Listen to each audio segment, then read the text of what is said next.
ഇപ്പോൾ ഡൽഹിയിൽ സ്ഫോടനം ഉണ്ടായി. അവിടെ പൊട്ടിത്തെറിച്ച ആളുകൾ ഏതോ ഡോക്ടർമാരാണ്, അവരെ പേര് മുസ്ലിം പേരാണ്. അതുപോലെ അതിൻ്റെ ബാക്കിയുള്ള ആൾക്കാരും. ഇനി എന്താണ് ഇതിൻ്റെ ബാക്കിയുള്ള ആൾക്കാരുടെ കാര്യം എന്നുള്ളത് ഇനി അന്വേഷണവും കാര്യമൊക്കെ കഴിയുമ്പോഴേ വസ്തുത മനസ്സിലാവുള്ളൂ, എന്താ അതിൻ്റെ പിന്നിലുള്ളതൊക്കെയാണ്.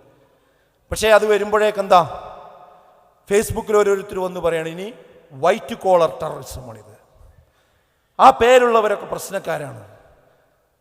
ആ രീതിയിലേക്കൊരു സംശയത്തിൻ്റെ കണ്ണോടുകൂടിയാണ്. ഇവിടെ എന്താ പറയണത് അറിയോ, ഇതിൻ്റെ പിന്നിലൊക്കെ പരലോകം പ്രസംഗിക്കുന്ന ആൾക്കാരാണ് ഇതിൻ്റെയൊക്കെ കുഴപ്പക്കാർ. പരലോകം എന്താ കാരണം? ചാവേറായി പൊട്ടിത്തെറിച്ച സ്വർഗം കിട്ടുന്നതാണ് ഇവരെ വിശ്വാസം. അതുകൊണ്ടാണ് എന്ത് ചെയ്യണത്, ഇവർ പൊട്ടിത്തെറിക്കുന്നത് വേഗം. എന്നാൽ അത്തരം തെറ്റിദ്ധാരണ ആർക്കെങ്കിലും ഉണ്ടെങ്കിൽ മനസ്സിലാക്കിക്കോളൂ, ഇസ്ലാം അതിനാരും നിൽക്കൂല.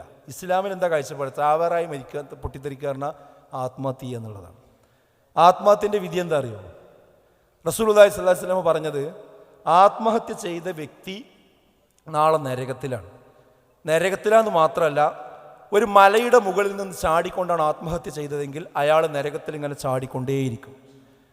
വയറിന് കുത്തിക്കൊണ്ടാണ് ഒരാൾ ആത്മഹത്യ ചെയ്തതെങ്കിൽ അയാൾ ആ ഇരുമ്പിൻ്റെ ദണ്ട് കൊണ്ട് നരകത്തിൽ ഇങ്ങനെ കുത്തിക്കൊണ്ടേയിരിക്കും. അതുപോലെ വിഷം കഴിച്ചാണ് ഒരാൾ ആത്മഹത്യ ചെയ്തതെങ്കിൽ അയാൾ ആ വിഷം ഇങ്ങനെ കഴിച്ചുകൊണ്ടേയിരിക്കും.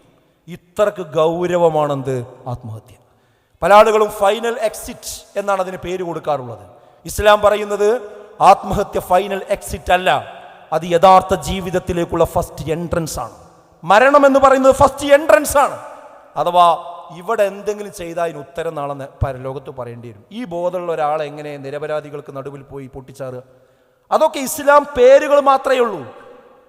പല ആളുകളും ISIS പോലെയുള്ള ഭീകരവാദ പ്രസ്ഥാനങ്ങൾ, അത് ഇസ്ലാം വിരുദ്ധ ശക്തികൾ, സയനിസ്റ്റുകൾ മുസ്ലിം വേഷധാരികളെ വാടകക്കെടുത്ത് ചെയ്യിപ്പിക്കുന്ന കാര്യങ്ങളാണ്. അതുകൊണ്ടാണ് ആലു ഷെയ്ഖ് ഹജ്ജിന് വന്ന അറഫ മൈതാനിയിലെത്തിയ ആളുകളെ ഹാജിമാർ അഭിസംബോധന ചെയ്തുകൊണ്ട് പറഞ്ഞത് ഇവർ തീവ്രവാദികളാണ്, അവർക്കെതിരെ എല്ലാവരും യോജിച്ച് നിൽക്കണമെന്ന്. അപ്പോൾ അവരെയൊക്കെ മുസ്ലിം പണ്ഡിതന്മാർ തള്ളി പറഞ്ഞവരാണ്. അവർ ചെയ്യുന്ന അതുപോലെ മുസ്ലിമീങ്ങളായ ആൾക്കാർ, അവർ മുസ്ലിം പേരുണ്ടാവും, പക്ഷേ ഇസ്ലാമിനെ നിരന്തരമായി വിമർശിച്ചുകൊണ്ടിരിക്കുക.